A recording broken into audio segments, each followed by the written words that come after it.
Kωνstantinos Karagounis. Karagounis. Excuse me for my pronounce from Greece. Thank you Please so take much. the floor. Thank you so much.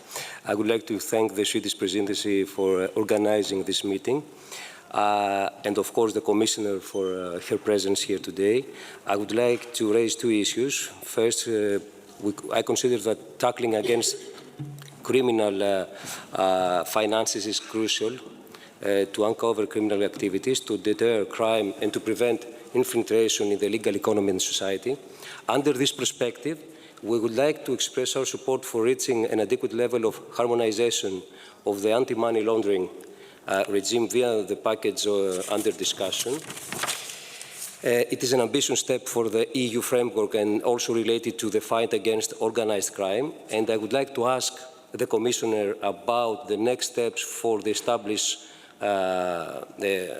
of the Anti-Money Laundering Authority, the establishment of the Anti-Money Laundering Authority. And moreover, I would like to ask the Commissioner about the negotiations on the legislation of the EU for electronic evidence that is in the final stage. I would like to ask about the development of digital technologies, because the way in which they are used by criminals continues to pose new challenges to the way we investigate and prosecute the organized crime.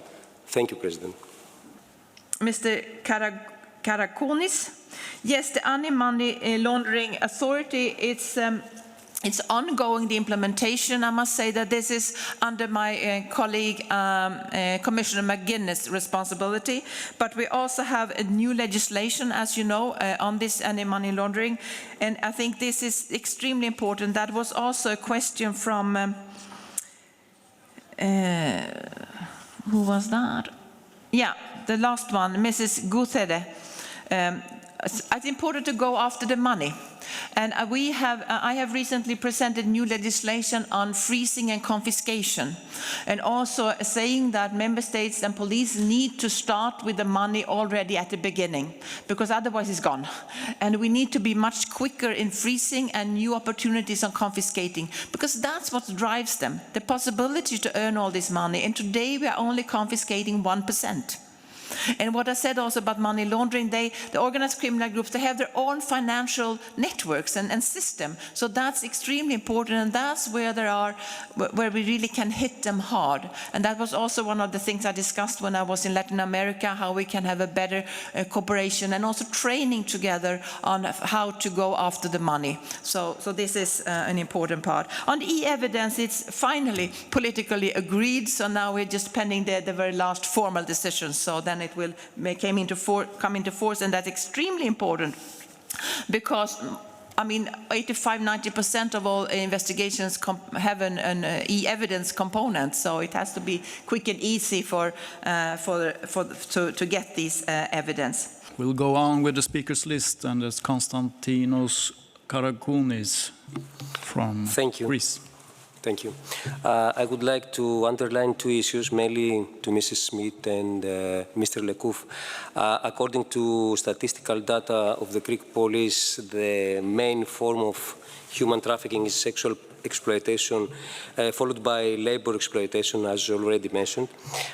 Greece is in good cooperation with the neighboring countries, Albania and Bulgaria, for the exchange of information and the development of coordinated actions. My first question is, in which ways could Europol enhance this kind of peripheral cooperation and partnership?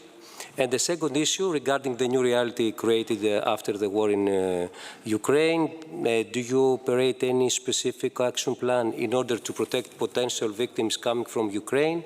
And if it's possible, could you give us some specific numbers regarding the victims of human trafficking from Ukraine in a pan-European level?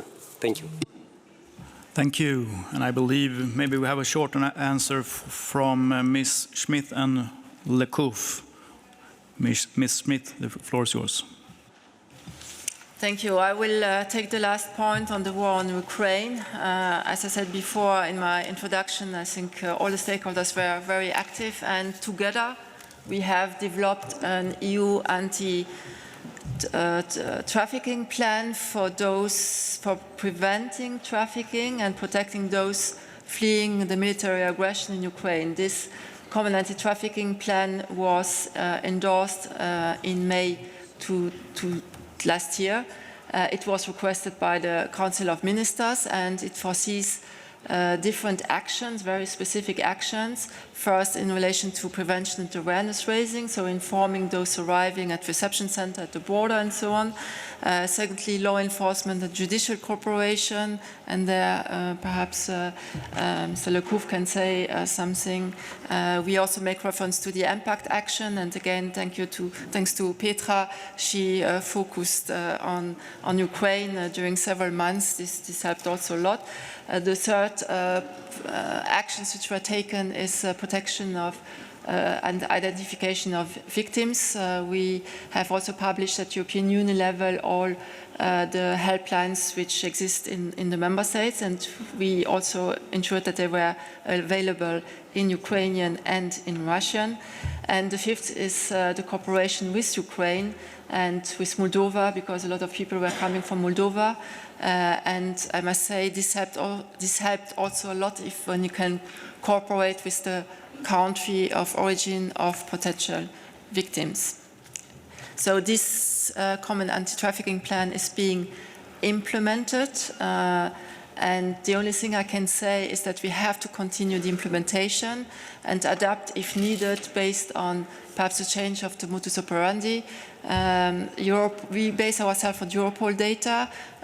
For the moment there are 7 confirmed cases, but several investigations ongoing. This means there are not many cases, but there might be other cases which have not been detected. And we have to be very careful with the numbers and continue to monitor and follow the situation, which I'm also doing with the network of coordinators, national coordinators. Thank you. Thank you. And Mr. Lecouf, do you want a short complementary answer to that?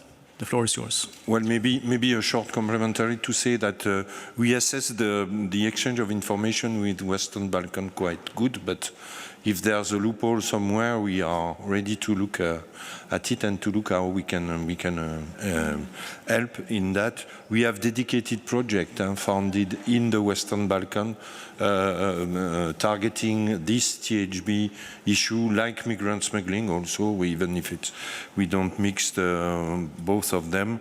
And we have an Eastern Europe partnership that can also help in funding projects in this area. But for the time being, we assess the situation as quite good. Concerning Ukraine, well, I will not be too long, but we have issued an early warning notification at the beginning of the war to really raise awareness in the member states about what can happen to the Ukrainian refugees. We have also deployed our staff, and we have staff deployed in the countries neighboring Ukraine, including Moldova, where we have, and the executive director signed very recently a partnership with the Ministry of Interior of Moldova. So I think that we can, well, I think we have good oversight on that, but if needed, we can see with you and how to expand.